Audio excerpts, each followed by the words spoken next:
Let's go, pimpin'. All right. So I wanted to ask you this question too. There's a lot of men in the United States, passport bros, save yourself, black man, all that.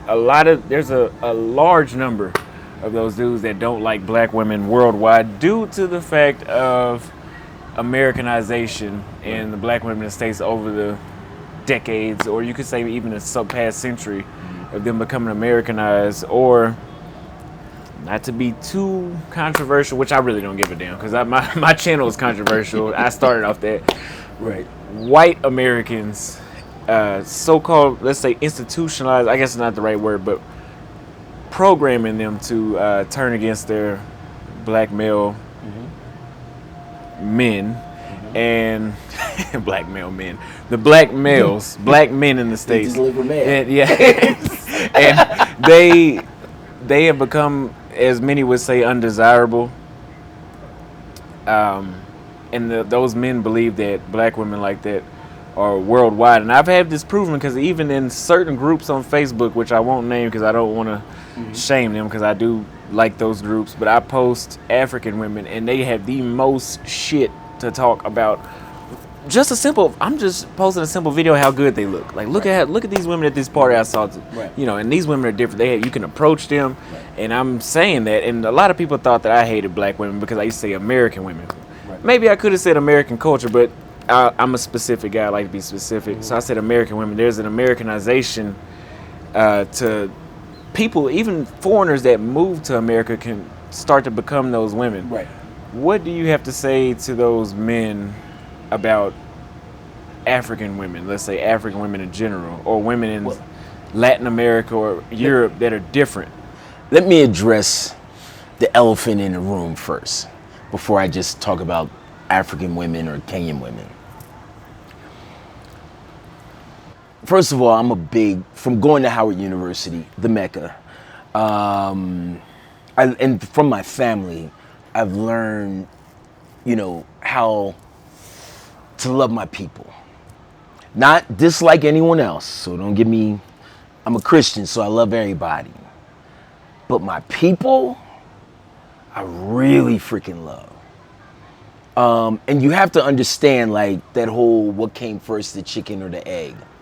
Why are African American women the way that they are? Well,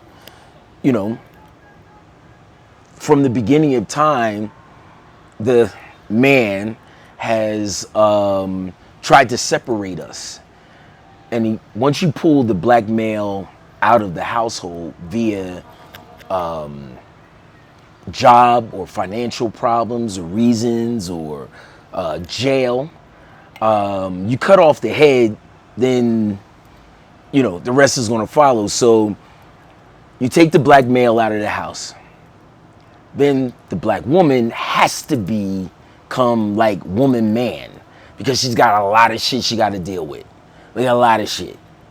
So I understand that. I've seen it in my family. I've seen it globally. Like, if a male is not in the house, then the woman is going to have to become very kind of like, yo, I got to take care of shit. I got to hustle. I can't let things fall apart because it's just me.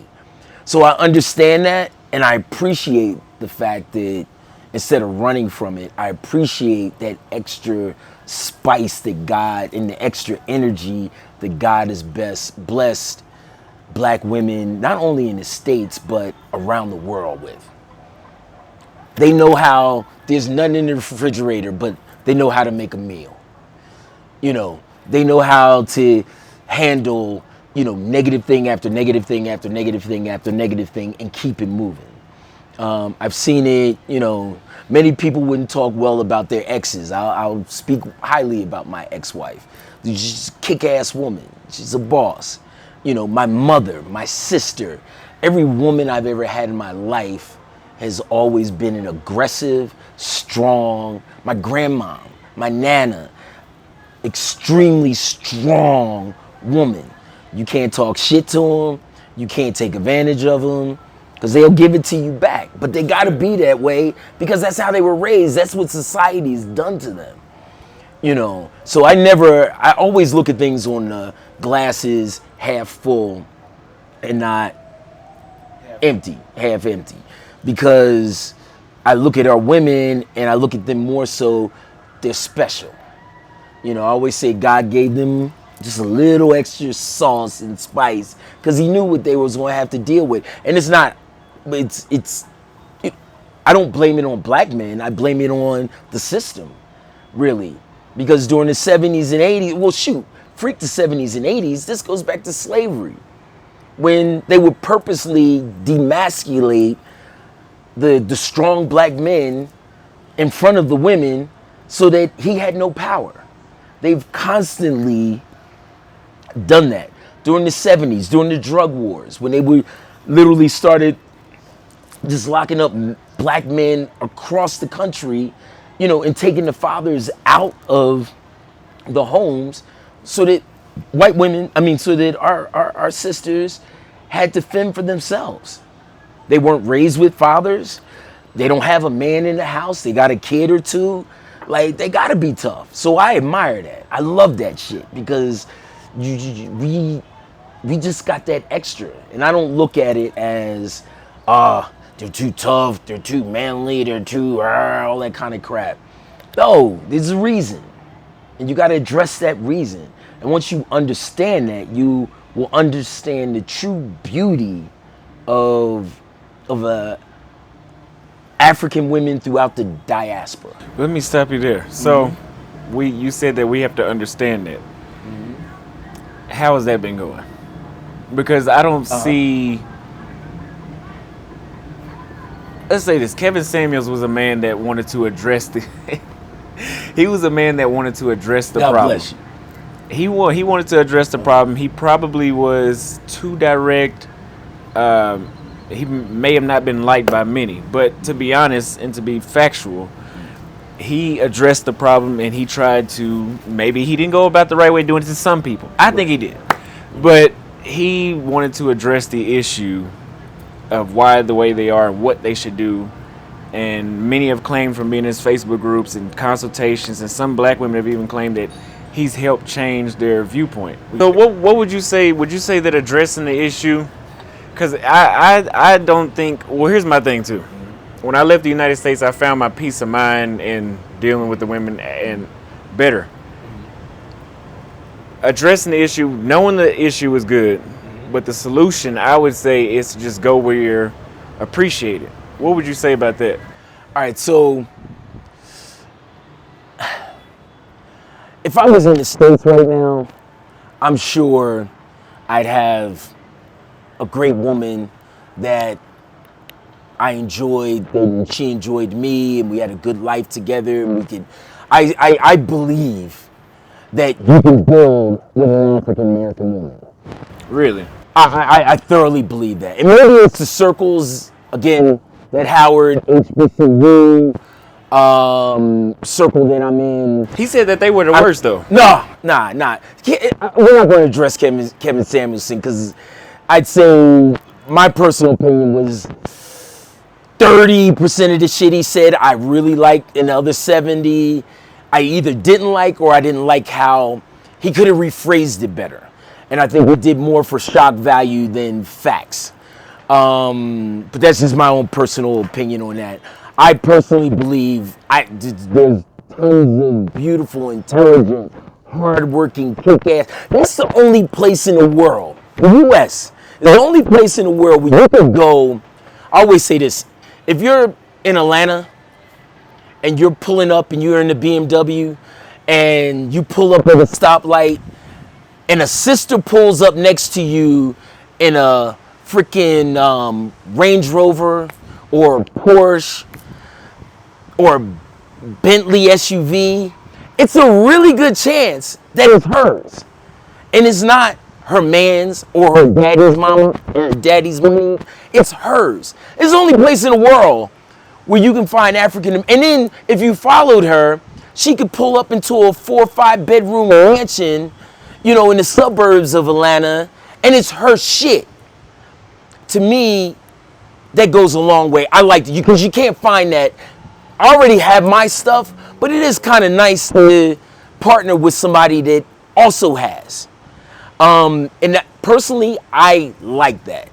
I don't run from that. And America is the only place where you can really find that. Now, yeah, you gotta have a strong backbone to deal with an African American woman, but I like that. That extra sauce that God gave them. You know, and then I understand the reason on why they are, so it makes, I can adjust to them very easily and appreciate them very easily. So would you rather adjust or would you rather come ready-made?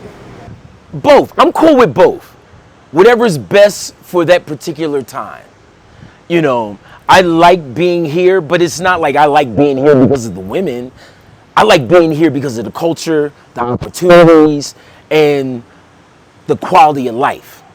Women here, very intelligent, kick-ass, educated. The Kenyan education system is top-notch. Just about every woman I know has gone to college and has either 1 or 2 degrees here. But the professional side in regards to making money, buying property, owning homes, owning cars, you're not going to really find a lot of that here. So it depends on what type of cat you are and what you like. I'm open to both because I just, a well-rounded woman to me is whether or not she has money or whether or not she doesn't have money. As long as she's well-rounded, intelligent, beautiful, she takes care of herself, to me, believes in God, good family person, as long as she's got that, to me, is cool. Now, the extra shit, the house, the cars, the 401k, money for trips and can take me to dinner and all that kind of stuff, that's extra shit. You know, I don't really need that. If it's there, it's just extra. I basically look at the person. Can we vibe? Can we have fun together? Do you have a warm heart? Are you a good person? Do you believe in God?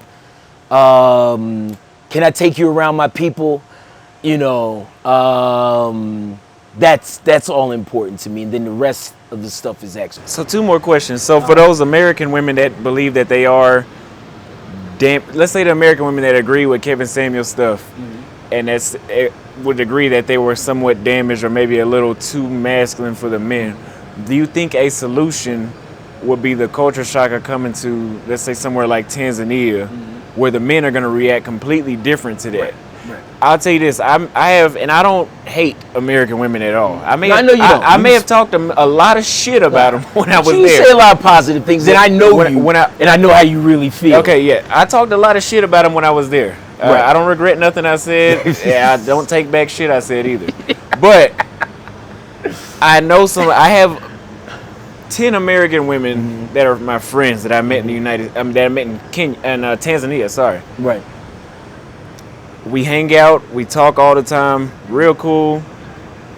No hate towards them. They're good friends. But I will say, the longer that they're in that country, the more they adjust and the more easier they become to deal with. So would you say that that's a solution? Yeah, first of all, it's American culture. You look at it's not just necessarily I explain the whole black problem, but you look at Asians. And they're freaking, like, this new generation are totally freaking Americanized, and they're having the same problems that we're having, the white people are having. It's that whole American system that isn't really quite healthy for the whole family dynamic or couple dynamic. First of all, you're working damn near 18 to 20 hours a day. You know, life is extremely fast there. The quality of life sucks, and you're just on that rat wheel that you're just running and you're running your ass off, but you're not going anywhere. So you don't really have time and emotions and feelings to really put forth effort to a great relationship and a healthy relationship. You know, living on this continent, you know, you can have dinner with your family at 6. When we lived in Harlem, we never had dinner as a family Monday through Friday. Never. It was unheard of. But when we came here, we were able to have dinner at 6 o'clock or 7 o'clock as a family, you know, because it's the quality of life. So when your quality of life is easier, of course your demeanor is going to be a little softer and it's not going to be as edgy. You don't thinking that every corner you turn around, somebody trying to get you. You know, you can relax a little bit. You know, I think I mentioned this to you. One of my best boys, Dr. Oates, Patrick Oates, my man.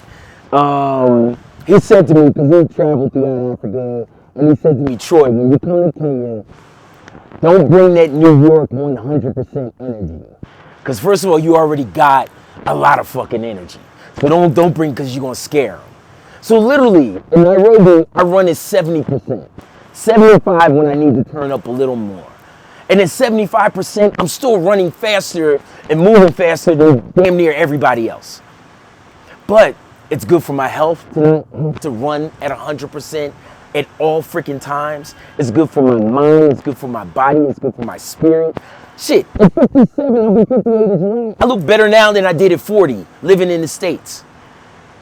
I'm saying all that to say, if you were to place an African-American woman from the States in here, she would adjust. Because she doesn't have to run at 100% at all times. She doesn't have to be on guard all times, feeling that something's going to happen or somebody's trying to do this or do that. And, you know, because life's, the quality of life, again, is better. So when it's better, you have a better lifestyle, which will equate to a better attitude to life. Okay, so those men that, to refer back to the first question, those men that don't like African American women, they choose to bash black women worldwide, what would you recommend them?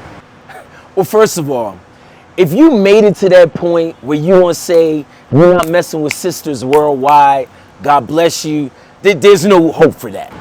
I think it's fucking stupid. Because you're already stuck on stupid and you're already that far away. I'm not even worried about them cats. It's the in-between cats and the cats that still believe in our sisters. Those are the cats that we have hope in. Because they understand that special sauce that they have. They understand the beauty and the power of the queens, the first women. Yo, and I went back to the first women were African women. Like, why would you want to go anywhere else? To me, the brothers that are interested in that, then those are the brothers that you know, can move us as a people forward and move our relationships forward as families, and as black families, and grow in wealth, in generational wealth. That's the only way that can happen, is if you partner with a good woman and move things forward. Okay, so that's all I have for you today. Give everybody your Instagram. All right, my Instagram is Troy_Philly White. Troy_Philly, PHILLY_White. Okay. I wanted to say this also about the opportunities and shit, because we never really talked about opportunities. So opportunities here, and I will just strictly speak about Nairobi, Kenya. Opportunities here are plentiful for those who have hustle, intelligence, and ability to adapt, and not bring that nasty, hardcore American attitude. If you're a barber, you could come here and get it in. If you're a fashion designer, you can come in here and get it in. If you're a dentist, chiropractor, aromatherapist, whatever the freak you do, lawyer, whatever you do, Kenya is the place to come to, and believe me, you will love it way freaking more than wherever the hell you're at in this world. Because the people, the weather, the opportunities, the energy, the love in this country, Kenyans have done it right. I've traveled the world, they've done it right. This is the place to freaking be, hands down.